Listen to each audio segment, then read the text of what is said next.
Bismillahirrahmanirrahim. Semangat pagi.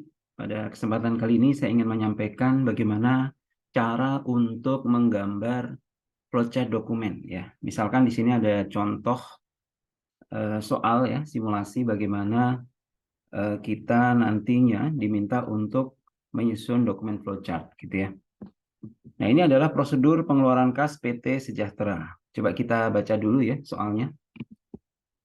PT Pusat Data selaku pemasok mengirimkan faktur atau invoice ke PT Sejahtera atas jasa layanan penyediaan gudang data pendukung. Gitu. Nah, mungkin ada satu tips ya, ketika kita membaca narasi sistem, maka ada bagusnya kita tandain ya, misalkan pihak-pihak yang terlibat gitu ya. Dalam hal ini misalkan mulai dari pemasok gitu ya, ini pemasok ini terlibat. Kemudian di internal perusahaan siapa yang akan menjalankan sistem ini gitu ya. Nanti juga perlu kita catat gitu ya. Kemudian juga dokumen-dokumen, ini ada invoice gitu ya. Invoice nih, invoice. Ini juga kita perlu garis bawahi gitu ya.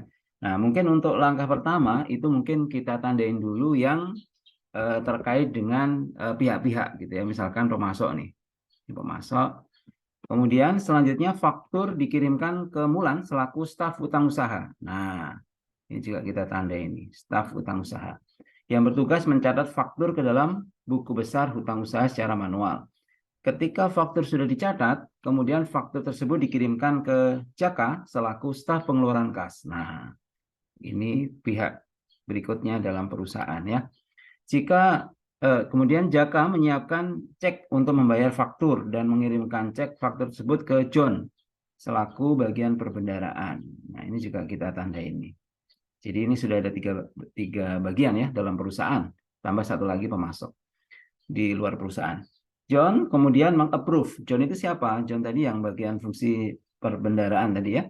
Mengapprove dan menandatangani cek dan membatalkan faktur. Artinya membatalkan faktur itu membatalkan tagihan ya, faktur itu tagihan, artinya sudah terbayar gitu ya.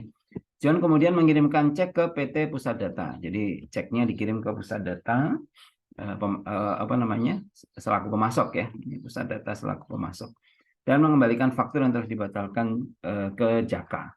Jaka itu siapa? Jaka itu adalah staf pengeluaran kas.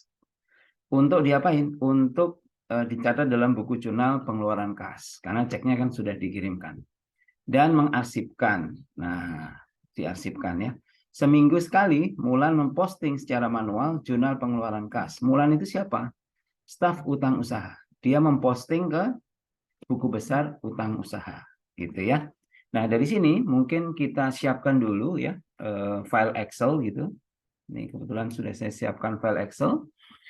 Nah, di sini kita coba gambarkan flowchart dokumen PT Sejahtera ya terkait dengan narasi tadi sistem ya.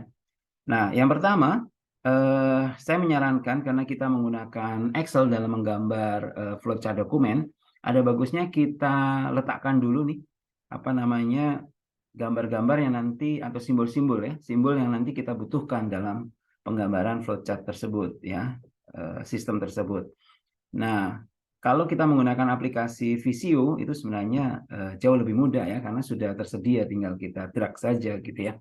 Tapi karena kita menggunakan apa namanya Excel, berarti kita tulis apa kita letakkan saja dulu di sini. Nah, caranya bagaimana? Di sini ada tombol insert ya.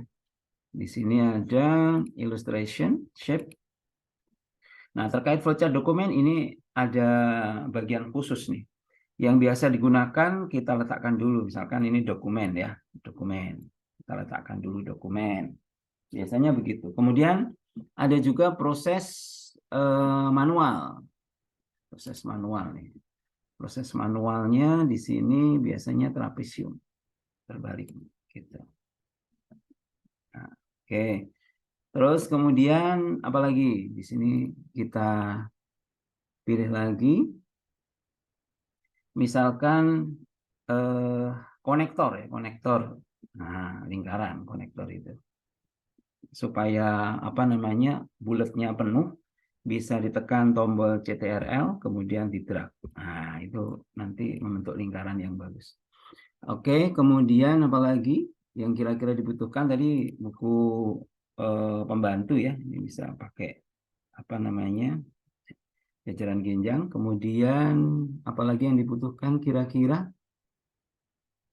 ya terkait dengan penggambaran itu. Ya ini untuk nanti pemasok aja ya. Kita gambarkan begini nih pemasok. Nah, ini kita tuliskan pemasok. Nah, pemasok nih ya. Jadi nanti apa namanya? Ini yang akan kita jalankan gitu ya. Mulai dari sini, kemudian dia akan mengirimkan tagihan gitu kan ya. Berarti coba kita lihat soalnya tadi. Kita mulai gambar ya. Usaha data selaku pemasok mengirimkan faktur atau invoice. Oh, berarti invoice ya. Invoice. Berarti masuk ke mana? Staf hutang usaha. Makanya di sini kita pertama kita gambarkan dulu kan staf hutang usaha ya. Ini kebetulan sudah saya buatkan formatnya ini. Jadi ada 3 bagian ya. Bagian hutang usaha, bagian pengeluaran kas, dan bagian perbendaharaan. Tadi kan ada 3 loh. Nah, ini masing-masing kita letakkan seperti ini dan ini lebar kolomnya bisa diatur ya. Kira-kira kita butuhnya selebar apa gitu ya. Nah, nanti kalau untuk bagian utang berarti di bagian sini, bagian pengeluaran kas di sini, perbendaharaan atau treasurers di sini. Ya. Nah, sekarang pemasok dia mengirimkan yang namanya oh iya, kita butuh panah ya. Lupa ya. Panah, panah. Enggak ada ya di atas. Nah, ini dia panah. Nah, panah nih. Ini panah kalau kurang apa namanya? Kurang besar ini ininya apa? Eh Weight-nya ini bisa kita tambahin biar agak jelas gitu ya. Ini tidak masalah nih ya, biar agak jelas saja. Nah, mungkin seperti ini ya. Ini ada tombol panah. Nah, ini pertama seperti ini. Ya, ini kita copy paste saja supaya nanti ketika butuh lagi tinggal copy paste lagi gitu ya. Seperti itu. Ini tinggal didekatkan saja. Caranya begini. Jadi ketika supaya terhubung itu tidak bisa begini ya. Ini nggak akan terhubung seperti ini. Tapi kita klik saja, terus kemudian yang bagian ujungnya kita dekatkan ke gambar yang di sini. Sehingga dia kalau apa namanya bergerak-gerak ini, misalkan ini bergerak dia akan ngikutin, gitu ya.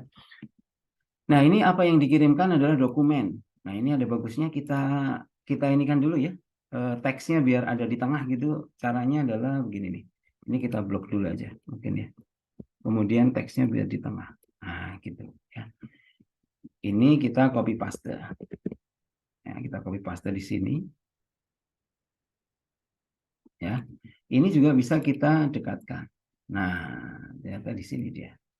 Ya, sehingga nanti kalau kita oh, jadi belum nyambung ya. Nah, udah kita apa gerakkan dia akan ngikut gitu ya. Begitupun dengan nanti gambar yang lain gitu. Jadi ini tadi namanya apa? Invoice atau bahasa Indonesia saja ya, faktur. Nah, misalkan gitu ya, faktur atau kalau mau pakai bahasa Inggris juga boleh sih. Misalkan kan ini istilah ya, invoice.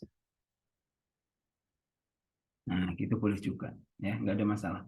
Kemudian invoice ini akan diapain sama staf hutang usaha? Kita lihat di sini.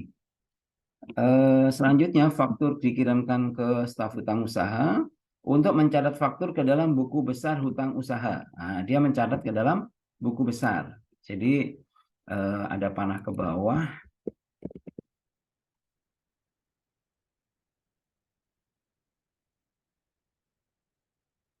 Untuk nanti dia catat buku besar hutang usaha ya. Oke. Jadi ini kita dekatkan ke sini ya. Biar ini aja ya. Atau ini kita geser aja. Ini juga bisa kita geser. Nah, udah. Biar kalau bergerak dia ngikut ya. Nah, kemudian utang usaha buku besarnya jajaran genjang ya. Kita letakkan di sebelahnya. Nah, Bisa begitu. Jadi bisa di sebelahnya, bisa di bawahnya sebenarnya ya. Jadi ini copy paste saja bisa. Ini kita letakkan di sini. Jadi apa kegiatan yang dilakukan? Itu ngelihat yang di sini tadi.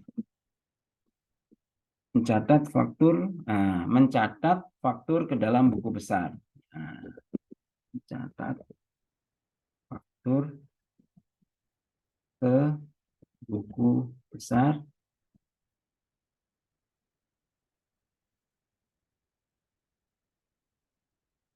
Wah, ini panjang nih ya. Bisa kita lebarkan. Ya. Oke. Di sini adalah buku besar utang usaha. Gitu ya. Tinggal kita tuliskan saja. Di sini buku, ya, buku besar hutang usaha ya. Coba kita baca lagi. Buku besar hutang usaha. Oke. Berarti kita tuliskan di sini. Nah, seperti itu. Ya. Jadi sebenarnya outputnya dua tuh ya. Ketika ini ada proses ya, teman-teman, ketika ada proses, maka ini ada invoice-nya juga turun harus keluar. Jadi ada input, proses, output ya. Outputnya ke sini dan satu lagi invoice nih, karena ini bisa kita copy paste. Jadi invoice-nya nanti mau dikirimkan kemana gitu. Ya, ini juga copy paste. Ini penggambarannya seperti itu. Nanti silahkan bisa diikuti ya. Ini sambil diikuti boleh, supaya nanti ketika menggambar bisa gitu ya. Ini kalau mau dirapikan ya bisa dirapikan saja pakai panah ya bisa. Oke. Panah yang ada di keyboard tuh ya. Nah, ke kanan, ke kiri, ke atas gitu ya. Nah, ini invoice mau dikirimkan kemana gitu ya. Itu kita lihat dulu di sini. Kemudian faktur tersebut dikirimkan ke Jaka selaku staf pengeluaran kas. Oh, berarti dikirimkan ke Jaka. Berarti ini kirimkan ke Jaka. Pakai lingkaran saja. Ya, pakai lingkaran saja di sini. Wah, terlalu besar. Kecilin. Nah, ini. Kemudian ini copy paste saja bisa. Jadi kalau di halaman yang Di halaman yang sama itu maka penghubungnya ini sebenarnya bisa saja ini pakai panah langsung ke bagian kanannya ya, ke bagian pengeluaran kas kan. Nah, tetapi saya menyarankan kita pakai simbol saja ya, misalkan satu gitu. Jadi dia ke satu. Satu itu siapa? Nah, satu itu ini bisa kita copy ke sini dia. Satunya di sini dia. Ya, jadi saya menyarankan agak ke kiri dulu ya, tidak terlalu di tengah. Siapa tahu nanti ada tambahan lagi di sebelah kanannya. Nah, ini apa namanya fakturnya eh, dikirimkan ke sini. Ini juga tinggal copy paste saja sebenarnya. Kalau sudah ada seperti ini. Ini enaknya menggunakan Excel, tinggal copy paste dan gambarnya lebih rapi sih, gitu ya. Gambarnya lebih rapi. Nah, ini invoice dikirimkan ke sini, gitu ya. Kemudian apa yang dia lakukan? Kita baca lagi di sini. Untuk diproses, ya. Jaka menyiapkan cek untuk membayar faktur dan mengirimkan cek tersebut ke sini ya. Oh, berarti menyiapkan cek. Ya, menyiapkan cek. Berarti kita buat seperti ini. Nah, ini bisa kita copy paste aja. Nanti tinggal keterangannya yang kita ubah gitu. Ya, ini teknik untuk menggambar flowchart ya, biar cepat gitu. Nah, ini kalau kurang rapi ya dikekananin gitu aja ya. Ini enaknya seperti itu ya. Dia akan rapi gitu. Nah, di sini berarti membuat apa tadi? Membuat cek. Menyiapkan cek ya. Nah, gitu. Berarti keluarannya apa? Keluarannya invoice dan cek. Ada dua nih keluarannya, ya. Ini bisa kita gambar lagi nih. Ini ada invoice. Cuma satu ya ini ya. Sebentar. Ini invoice. Nah, ini adalah cek. gitu ya. Jadi sebentar, ini invoice. Sebentar, ini kalau nah seperti ini, dan ini cek. Jadi ada dua ya yang disiapkan. Kalau invoice sudah ya, yang satu cek aja yang disiapkan. Oke, ini biar agak lebih bagus. Nah, seperti ini ya. Jadi ini invoice dan cek. Nanti tinggal kita rapikan lagi ya. Nah, invoice ya ini dikirimkan ke treasurers ya. Cek juga demikian. Jadi dua-duanya ini dikirimkan ke sana, gitu ya. Nah, seperti apa penggambarannya? Berarti dua-duanya ini ya. Nanti kita bisa insert ini dulu ya. Apa namanya? Sebentar, ini ada dua-duanya ya. Sebentar, bisa pakai ini nggak ya?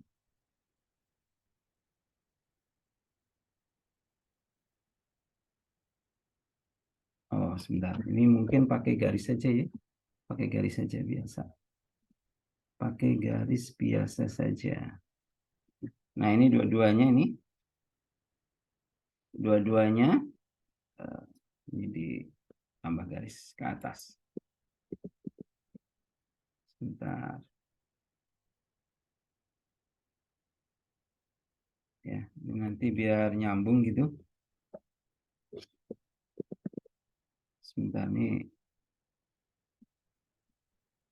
Nah, ini kemudian dihubungkan dengan panah. Misalkan panahnya ini ya. Nanti tinggal kita rapikan. Terakhir saja, yang penting tergambar dulu. Ini menuju ke 2 ya, berarti ya. Ini menuju ke 2. Nah, 2 itu kemana? 2 itu menuju ke sini, ke treasurers ya. Berarti kita masukkan di sini, treasurers. Ya. Apa yang muncul di sini? Yang muncul ada 2, invoice dan check.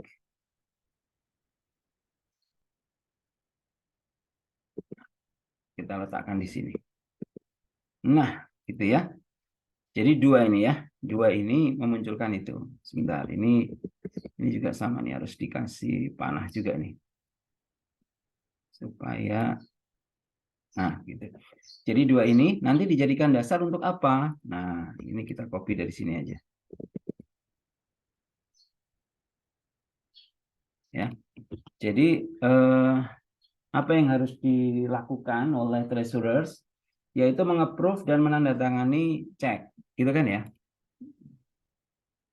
Mengapprove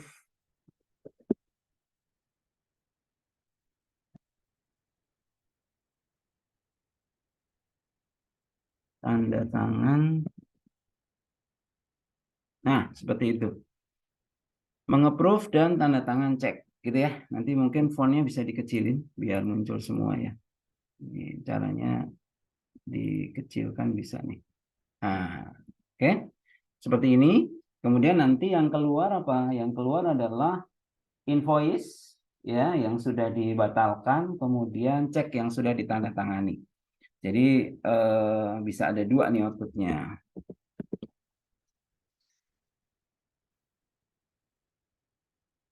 Ya, invoice dan cek. Ya, kita letakkan di sini saja ya. Invoice dan cek. Nah, invoice ini yang sudah dibatalkan gitu ya. Jadi cancel invoice gitu aja ya. Kemudian cek ini yang sudah ditandatangani ya. Sign cek gitu misalkan ya. Jadi cek yang sudah ditandatangani gitu ya. Atau ya ini biar nggak terlalu panjang. Kalau seperti ini harus bahasa Inggris juga dong ya ceknya. Ini nggak apa-apa ya, abaikan dulu aja ya. Pokoknya seperti ini. Kemudian ini apa namanya, sign check itu dikirimkan ke vendor gitu kan. Berarti kita seperti ini, Ctrl C. Jadi nggak harus di yang sebelah kiri tadi ya. Ini ke vendor ya. Vendornya bisa kita keluar dari gambar aja bisa ya. Artinya Ini kita letakkan di sini aja nggak apa-apa nih. Nih ke pemasok tadi ya, ini kita copy paste aja. Pemasok. Nah, di sini nih.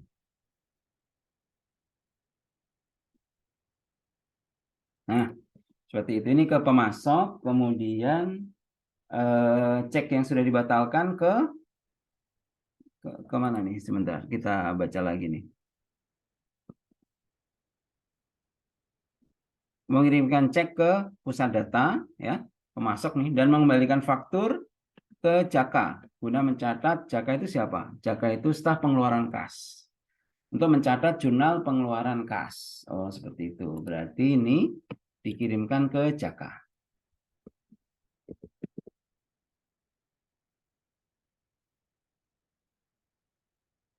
Ke Jaka. Ini bisa aja dikasih 3 gitu ya. Ini copy paste. Ini 3. Bentar. Ini ada panah. Nah, ini 3 ya. Berarti ini ketiga. Nah, 3 itu cancel check. Berarti masuk di bawah sini nih.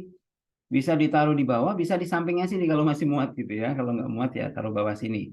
Jadi 3 taruh di sini. Sebentar. 3-nya di sini. Ya, ini namanya cancel check tadi.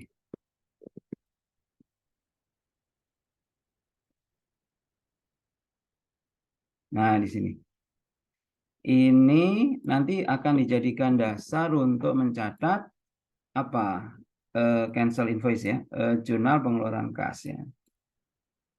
Ya, jadi ini dijadikan dasar untuk mencatat pembayaran lah ya, gitu aja ya. Berarti di sini aja ya, mencatat pembayaran. Kita copy paste aja ya, biar cepet ya. Set di sini ya, ini biar mudah. Ini mencatat pembayaran. Pembayaran. Nah, seperti itu. Ya, ini dikasih panah juga ya, supaya alurnya terlihat ya. Nah, seperti ini. Oke, ya. Ini sudah kita catat gitu. Kemudian cancel invoice-nya. Ya, oh ya, mencatat pembayaran nanti ada jurnal pengeluaran kas ya, jurnal pengeluaran kas kita letakkan aja di sini. Ya, di sini. Misalkan di sini ada jurnal pengeluaran kas. Nah, seperti itu. Ini tinggal copy, paste ya untuk apa namanya? Panahnya. Nah, seperti itu. Jadi untuk mencatat jurnal pengeluaran kas, kemudian cancel invoice-nya diarsipkan. Diarsipkan itu berarti simbolnya, biasanya kalau faktur itu diurutkan ya, tagihan itu diurutkan berdasarkan tanggal biasanya. Ya, jadi di soal keterangannya kurang ya. Jadi mau diarsipkan berdasarkan apa ya? Permanen atau temporer. Gitu ya. Ya, karena ini apa? Buktinya akan disimpan oleh staf apa namanya ini? Pengeluaran kas, ya berarti dia mengarsipkan secara ini, secara permanen ya, berarti ya. Permanen itu simbolnya segitiga ya, segitiga. Jadi coba kita cari simbol pengarsipan secara, nah ini dia permanen. Seperti ini, pengarsipan secara permanen. Berdasarkan apa? Kalau tanggal ya D gitu ya. Nama atau numerik ya, itu N gitu ya, dan seterusnya. Kalau arsip sementara ini segitiganya terbalik, gitu ya. Kalau misalkan dia masih mau dipakai, itu apa namanya, dia pengarsipannya bisa eh, secara temporer dulu, gitu ya. Temporer dulu, jadi logonya tidak seperti ini gitu. Tapi kan ini sebenarnya sudah selesai, berarti diarsipkan permanen, gitu. Itu udah betul sebenarnya. Nah, kemudian ternyata setelah ini maka ada informasi lagi ya. Apa namanya? Seminggu sekali Mulan itu staf hutang itu memposting secara manual jurnal pengeluaran kas. Nah, berarti dia memposting secara manual jurnal pengeluaran kas. Ya.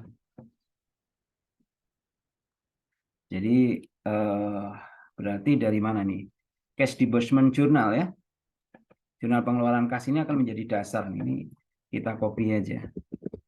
Jadi awalnya dari sini nih. Ini harusnya ada penghubungnya. Ini dikirimkan ke sini gitu ya. Atau ini bisa dilihat secara langsung saja ya. Kemudian ini jadi dasar untuk memposting ke apa namanya buku besar hutang usaha gitu ya. Buku besar hutang usaha. Nah, ini copy paste. Kemudian ini prosesnya. Nah, ini keterangannya adalah memposting ke buku besar hutang usaha. Nah, ini supaya lebih kelihatan nih, fontnya bisa dikecilkan. Nah, seperti itu ya. Nggak apa-apa. Ini tinggal digambarkan saja. Oke, berarti nanti ada namanya buku besar hutang usaha. Ini saya copy paste aja, biar gampang. Ini namanya buku besar hutang usaha.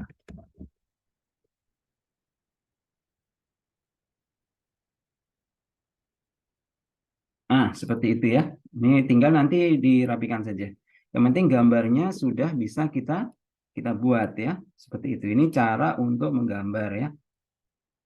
Kalau kita sering latihan, insya Allah nanti kita akan jauh lebih mudah lah ya dalam menggambar ini gitu. Ya, dan ini ada bagusnya juga ini di apa freeze ya supaya eh, terlihat. Caranya adalah view. Kita letakkan dulu di B berapa nih? B4. Kemudian freeze panes ya. Nah, seperti jadi kalau digerakkan ke atas ini masih biar kelihatan ini bagiannya. Kemudian tadi yang bantuan-bantuan gambar tadi kita hapus ya supaya tidak ini apa namanya membingungkan gitu itu gambar apa gitu. Nah, ini cukup seperti ini ya. Dan pemasok ini kan di luar sistem, ini sebaiknya dituliskan di luar ya, ini di luar kotak ini. Juga nanti yang pemasok yang ini juga sama ini sebenarnya. Ini juga harusnya diletakkan di keluar dari sini. Ini bisa kita tarik nih. Nah, gitu. Ya kan? Seperti itu. Nah, mungkin itu ya cara untuk menggambar flowchart dokumen ya. Dan nanti mungkin bisa dipraktekkan ya berulang-ulang sehingga kita bisa menggambarkan dengan cepat gitu ya. Kalau baru sekali ini biasanya masih kurang cepat gitu ya dan kurang rapi. Tapi kalau udah berulang kali itu tentu saja teman-teman semua akan mudah ya dalam menggambarnya. Itu saja, semoga bermanfaat. Assalamualaikum warahmatullahi wabarakatuh.